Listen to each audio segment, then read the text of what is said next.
গত বছরের এপ্রিলে অস্ট্রেলিয়া থেকে ঢাকায় মাত্র ৮ ঘন্টার জন্য এসেছিলেন বাংলাদেশের জনপ্রিয় চিত্রনায়িকা শাবনূর।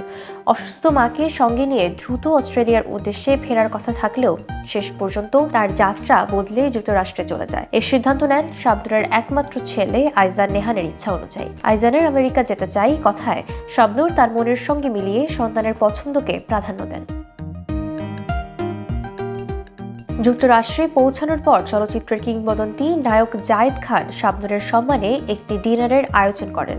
অনুষ্ঠানে উপস্থিত ছিলেন বাংলাদেশের আরও পরিচিত মুখ যেমন মৌসুমী, অমিত হাসান, কাজী মারুফ এবং আলেকজান্ডার বোম। জায়েদ খান বলেন, শাবনূর আমাদের চলচ্চিত্রের ইতিহাসের এক আইকন। তার সম্মানে এই ডিনারের আয়োজন করেছে। তিনি শাবনূরকে সম্মান জানাতে হাতের ফুলও তুলে দেন।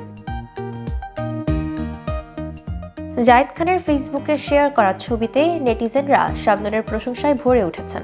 একজন মন্তব্য করেছেন, শাবনূর মানেই এক আলাদা মায়া। আজও একই সৌন্দর্য, একই সৌম্যতা। তিনিই বাংলা সিনেমার চিরসবুজ সৌন্দর্য। শাবনূর প্রায় 1 মাস ধরে যুক্তরাষ্ট্রে অবস্থান করছেন এবং কয়েকদিন আরও থাকবেন। এই সফর চলচ্চিত্রের কিংবদন্তিকে আন্তর্জাতিক মঞ্চে সম্মান প্রদর্শনের প্রতীক হিসেবে দেখা হচ্ছে। মা ছেলের সঙ্গে সময় কাটানো এবং চলচ্চিত্রের প্রিয় সহকর্মীদের সঙ্গে মিলন, সব মিলিয়ে শাবনূরের এই সফর সংবাদ মাধ্যমে এবং ভক্তদের মধ্যে উচ্ছ্বাস সৃষ্টি করেছে।